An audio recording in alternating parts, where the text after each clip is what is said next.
नमस्कार, आप देख रहे हैं जगत टॉक। मैं हूं आदेशपुरी।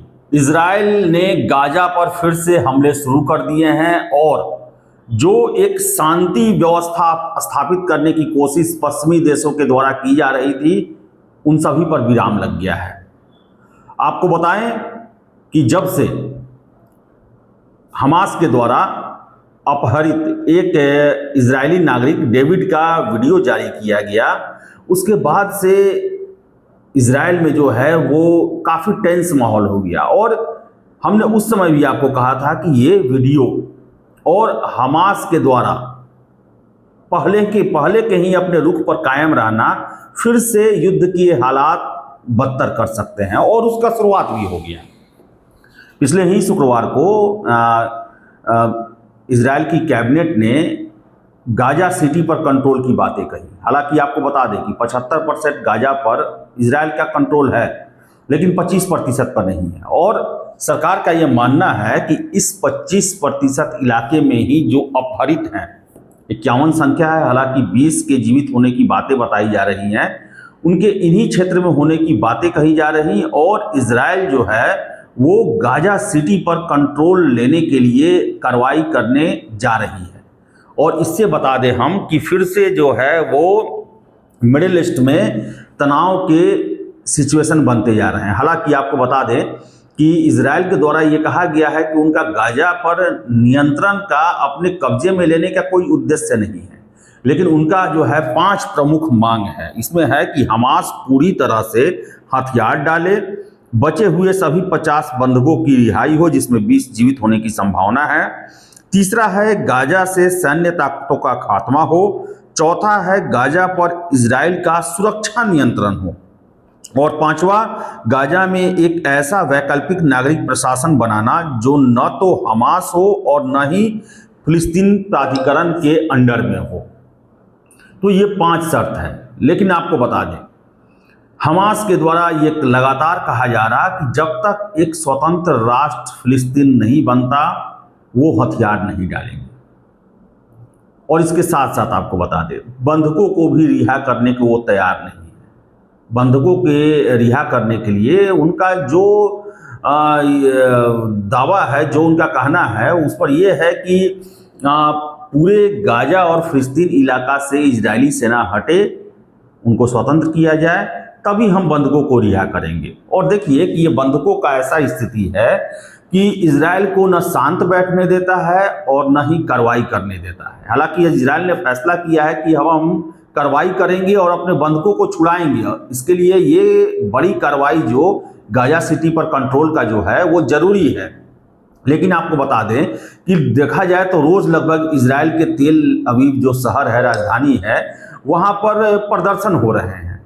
और ये प्रदर्शन जो है वो वार रोकने के लिए हो रहे हैं। और ये वार रोकना इसलिए है क्योंकि जो अपहरित हैं उनके परिवार वालों को लगता है कि अगर इजराइल गाजा सिटी पर कंट्रोल करता है और अटैक करता है, तो इससे जो उनके परिवार वाले जो किडनैप किए गए हैं उनकी जान को खतरा है। इसलिए उनका कहना है कि युद्ध बंद हो और बातचीत के जरिए बंधकों को वापस लिया जाए। और इसको लेकर, बंधकों की रिहाई को लेकर जो है इजराइल में प्रदर्शन हो रहे हैं, ऑस्ट्रेलिया में प्रदर्शन हो रहे हैं। लेकिन सरकार का यह मानना है कि निगोशिएशन करके हम 2 साल से देख लिए, दबाव बनाकर देख लिए, लेकिन बंधकों को रिहा नहीं किया गया हमास के द्वारा। और यही वजह है कि इजराइल सरकार ने जो है वो फैसला लिया है कि हमें गाजा को अपने सिक्योरिटी कंट्रोल में लेना होगा। यानी कि भले वहां सरकार चले, भले वहां पर लोग वोटिंग दे, लेकिन प्रभाव मेरा रहेगा। एक तरह से कहा जाए तो गाजा अगर एक स्वायत्त क्षेत्र के रूप में भी बनता है, तो फॉरेन पॉलिसी, डिफेंस, ये सब कुछ जो है वो इजराइल के संरक्षण में, नियंत्रण में, देख रेख में होगा। और बताएं आपको हम कि हमास भी टस से मस होने को तैयार नहीं है। लेकिन गाजा में स्थितियां जो है वो दिनों दिन खराब होती जा रही हैं। अब कल देखिए कि इजराइल के द्वारा अटैक किया गया, उसमें 7 पत्रकार मारे गए, और अब तक गाजा में 200 पत्रकारों की हत्या हो चुकी है। अल जजीरा के 4 पत्रकार कल मारे गए इस अटैक में, जो कि गाजा से जो है वो रिपोर्टिंग करते थे। अब देखिए, इस पर यह भी आरोप लग रहा है कि गाजा के सिचुएशन को ज़्यादा खराब बनाकर इन पत्रकारों के द्वारा पूरी दुनिया के सामने रखा जा रहा। और इससे पहले भी नेतन्याहू बोल चुके हैं कि परिस्थितियां उतनी खराब नहीं है, इजराइल वहां के लोगों को मदद करते रहा है, अगर नहीं मदद करता तो गाजा में कोई नहीं बचता। अब पता नहीं इसमें क्या सच्चाई है, लेकिन बताएं आपको हम कि जो गाजा में भूखमरी, कुपोषण और बदहाल स्थिति है, उसकी वजह से इजराइल पे चौतरफा दबाव बढ़ा था। और इस परिस्थितियों को दुनिया के सामने लाने में पत्रकारों का ही बहुत बड़ा योगदान है। और हो न हो, आरोप लगाया जा रहा है, इजराइल की सेना भी कह रही है कि हमने हमास आतंकी को निशाना बना के अटैक किया, जबकि वो पत्रकार जो हैं वो काफ़ी फेमस थे गाजा में, अल जजीरा के। अब हो सकता है कि इन फोटो के चलते जो है, अमेरिकी राष्ट्रपति भी बोल चुके हैं कि गाजा की परिस्थितियों और वहाँ की वीडियो फोटो देखने से हम इनकार नहीं कर सकते कि वहाँ पर सिचुएशन खराब नहीं है। फ्रांस, कनाडा, ब्रिटेन, जर्मनी, इन सभी देशों के द्वारा जो है वो इजराइल पे प्रेशर डाला गया कि आप युद्ध रोकें, दीर्घकालीन शांति के प्रयास करें। मानवीय मूल्य जो हैं वो गाजा में दिन प्रतिदिन गिरते जा रहे हैं। लोगों के पास खाने के लिए नहीं है, बीमारियों से जूझ रहे हैं, बच्चे भूखे हैं, रहने के लिए घर नहीं है। ये सारे मुद्दे उठाए गए और इजराइल जो है वो अकेला पड़ते जा रहा था।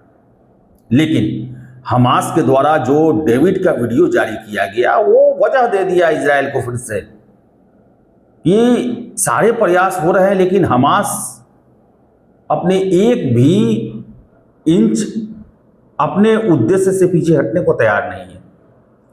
नहीं वो हथियार डाल रहा, नहीं वो बंधकों को दे रहा, कुछ भी करने को तैयार नहीं है। और सबसे बड़ा वजह देखिए कि गाजा के जो लोग हैं उनका भी समर्थन हमास को बहुत ज़्यादा है। जबकि बताएं आपको, 65,000 से अधिक लोग मारे जा चुके हैं पिछले 2-2.5 सालों में, जब से ये युद्ध चल रहा है। बावजूद इसके हमास को समर्थन मिला हुआ है।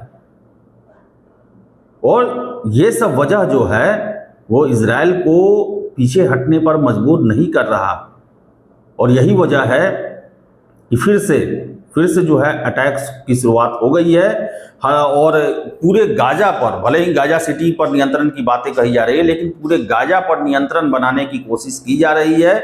और मुस्लिम देश पाकिस्तान, सऊदी अरब, कुवैत, कतर, इन सभी के द्वारा जो है जो कैबिनेट का निर्णय लिया गया इजराइल के द्वारा, उसका विरोध किया गया है कि ऐसा करना गलत है, इसके काफ़ी गंभीर परिणाम भुगतने पड़ेंगे। तो इतना क्लियर है कि जब तक हमास फौरी तौर पर बंधकों को रिहा नहीं करता, गाजा में स्थिति और भी खराब होने वाली है, और भी मारकाट मचने वाला है। इजराइल पूरे गाजा को अपने कंट्रोल में लेगा और हो सकता है कि बाद में गाजा सिकुड़ते ना चला जाए। तो देखिए क्या होता है। फिलहाल इस वीडियो में इतना ही। वीडियो पसंद आया लाइक शेयर करें। हमारे चैनल जगत टॉक को सब्सक्राइब जरूर कर लें। धन्यवाद।